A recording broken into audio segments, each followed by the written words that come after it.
Welcome back. I'm Tedward, and today, thanks to Bond Group in Waltham, Massachusetts, we get the pleasure of driving this 1960 Austin Healey 3000. These have always been one of those car show queens where when I walk into a Cars and Coffee or a car show, I see an Austin Healey, I've got to go take a look. This is one of my favorite British roadsters. They're a little bigger than an MG, they're a little smaller than a Jag, but they've got a 3-liter inline 6 that just sings. What's wild about these cars is that they were mostly shipped to the North American market. I was fully unaware of that. You'd think you're looking at this car, this is the quintessential British roadster. No, it's like the cosplay British roadster for North America, because like 90-something% of these were shipped to North America. Being from 1960, this is the Mark I, and it's easy to identify a Mark I because it has a horizontal grille pattern instead of the vertical slats that you get in the later models. There's great badging on this car. The Austin Healey logo is phenomenally cool with the wings, and then the red 3000 with the sort of lightning bolt off to the side, almost like a Zagato kind of style. And then we've protected these headlights with the wire mesh. Very cool. Great use of chrome on this car. You've got the chrome wire wheels. They are knockoffs. You've got chrome on the door handles, chrome on the windscreen. Man, oh man, this thing just looks so perfect. Up front, we have disc brakes in the rear, drums, and a solid rear axle, independent in the front. And gluing us to the road on these 15-inch wire wheels are a 175 section tires. So not a ton of grip. And this engine doesn't make a ton of power. It's somewhere in the 130 horsepower range, and its 0 to 60 in period was around 11 seconds. They made two versions of the car, the BN7, the 2-seater, and the BT7, the 2+2. Can you guess which this is? Believe it or not, this is actually a 2+2. There are little seats behind here. It's very tight, but this is in fact not the rarest version. The 2-seaters, they only made about 2,800 of those. The BT7s, these 2+2s, there's around 13,000. But it's not a large car, but it gives you some options if you've got to take the family and make some excuses for having a sports car. In the boot, we've got a full-size wire wheel spare and a giant battery. Holy cow, that's a big one. But a little bit of room for some stuff, nothing outrageous, but some leather tie-downs. The great Austin Healey logo down here with these beautiful taillights and the little pea shooter exhaust. Not big, but gets the job done. I think looking up over this car is just so cool. It does have a roof, but it does not have windows. You get some inserts that you place in here, kind of like a Porsche Speedster. To open the hood, we got to reach in here, pull that guy. Kind of hard to find. That reveals our beautiful inline 6. It is pretty much front mid-engine, because if you're looking at where my foot is, it's all behind that front axle. Very cool, nice, beautiful looking engine too. This one has been taken care of. We love to see it, and I'm really excited to take you for a ride. It is mated to a 4-speed manual gearbox with an overdrive function. Not sure I'm going to be bold enough to try out that overdrive. I always get a little nervous about those in these old cars, but let's just get out there and make some noise, because it sounds phenomenal. This two-tone paint job was optional, and I think you have to do a two-tone Healey. This looks so good. You can see the lowest part of the car appears to be this exhaust, so we're going to try to be nice to that today.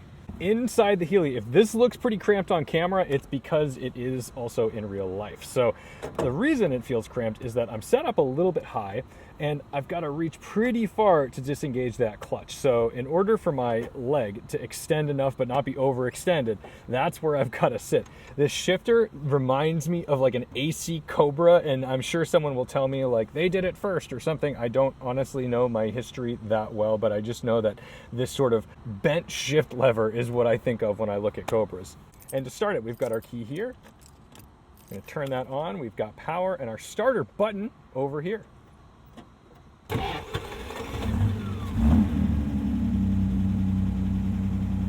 Jumps right to life. It was giving me a little bit of trouble on the hot start earlier. Just gotta ram it with some throttle and she jumps in. Handbrake, nothing fancy, just a typical handbrake. And yeah, just a tin can with some loud revs. Our blinker is right here. Very Jag-like, very British. And you've got some HVAC controls for your heater if you need it. You've noticed I just instinctively went for a seatbelt, and that is a fool's game because there is no seatbelt in this vehicle. I don't think it's synchronized in first gear, so I like to nudge it into second first, just like an old Moss box.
Particularly difficult to drive, but there's a bit of a learning curve to this transmission.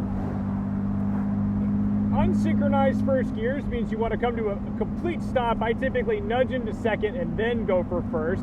That's my strategy when I drive like a Moss box Jag. And then third gear takes a little muscle.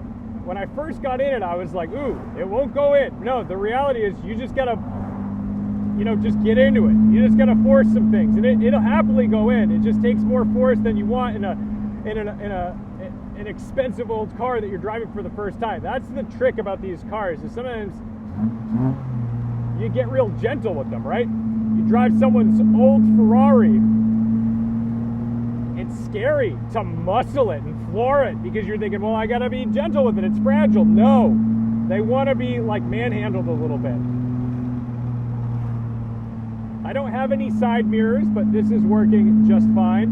And No power steering, of course. Tiny, tiny, tiny bit of play on center, but it loads up really nicely, and the steering is so light. I mean, really easy. This reminds me of kind of driving a Porsche Speedster, but instead of being sat real down low, I'm kind of sat way up high.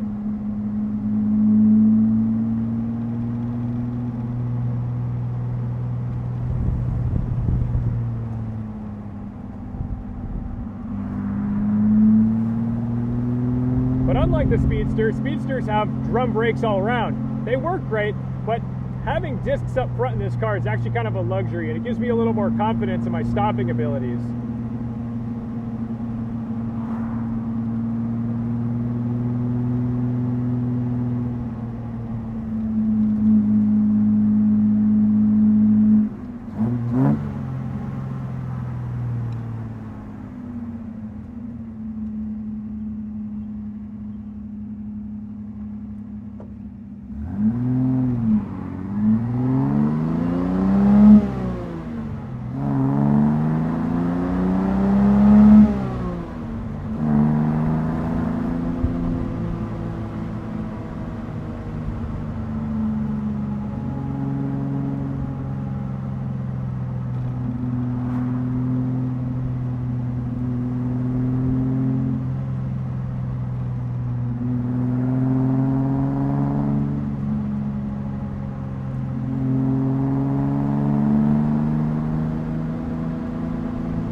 Takes very little speed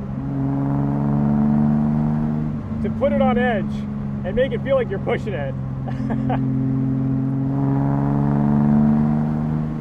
The tires have some grip, but the way it leans and moves is fascinating. And these seats, you know, no seat belts and not the most side bolstering, so you're just kind of sitting on top of it, and you're at the mercy of gravity and acceleration.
Fun to just make it sing. It sounds so good. And the fit and finish, it feels so much more than Triumphs. Like, I've driven a bunch of Triumphs. I like the TR4A. I dig the TR6, but I think the TR6 is a little hard to drive. It just feels so narrow and like you're sitting on top of it. This does feel so interactive, but it also has quality involved. Like, I feel like I'm in a nice car.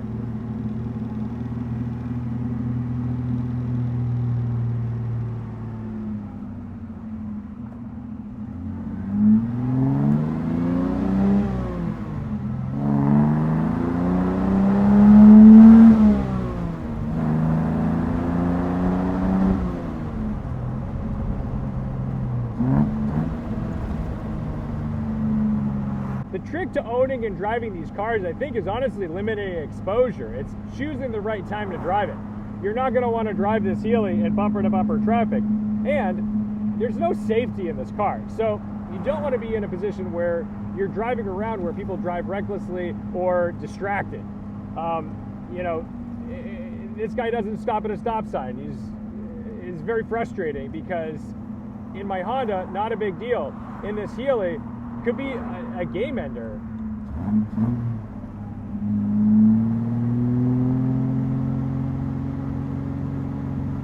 Would I drop everything in my life to have one of these cars? No, but it's not because it's not fun. It's just because I don't have the infrastructure for it. If I had like a beach house in a rural place where I could just kind of take it out down the street, get my coffee, get a couple things from the local general store and blast it back, absolutely, this is the thing. But I live in a place where I have to take the freeway pretty much to get anywhere. And a lot of people are just commuting. So,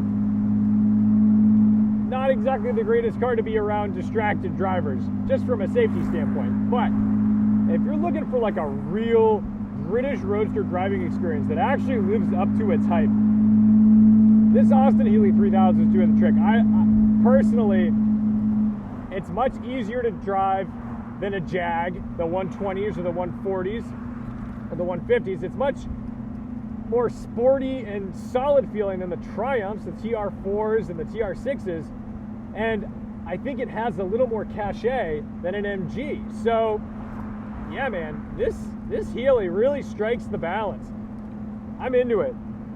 I vote yes on the Austin Healey 3000. So thank you guys so much for watching, liking, commenting, and subscribing. Don't forget to respect the drive. And I'll see you in the next one.